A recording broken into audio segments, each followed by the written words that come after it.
So now that we know how to open an image in the Pillow module, we need to make our project organized. Because now, as you can see, each time we want to get an image, we would have to kind of search for the path of that image. And this is obviously going to take a lot of time to get the path of each image.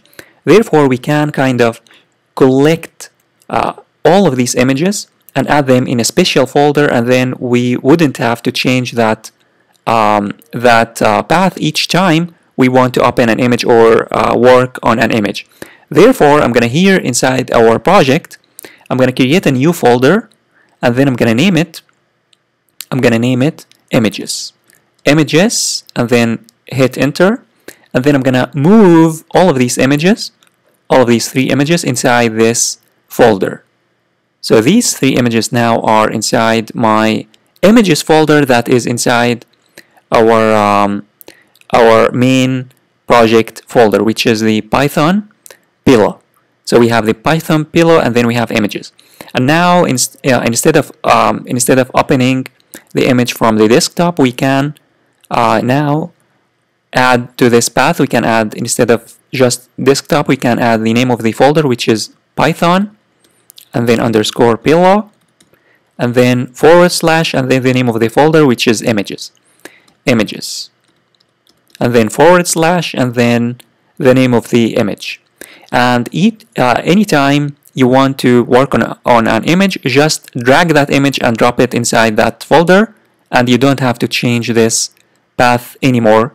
You can just leave this path as is, and just, of course, the only thing that you would have to change is the name of the image. Now, if I save and run the same script, guess what? If I run the same script here, what's going to happen is that it's going to execute the code, and it will run successfully, and the image, as you can see, will pop up. So it worked successfully.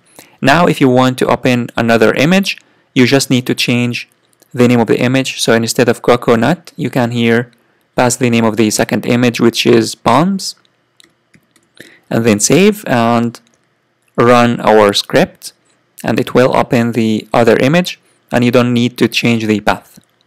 As you can see, the other image also will pop up and will be opened. And instead of just copying this complete path each time you want to open an image, you can simply copy this complete path and remove it from here and store it in a new variable called path or images path, images underscore path, which is going to be equal to the complete path.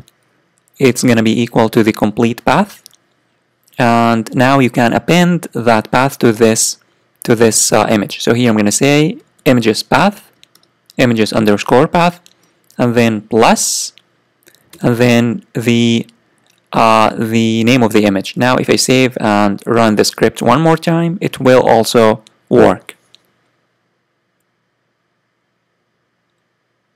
As you can see, the image will be opened, and it worked.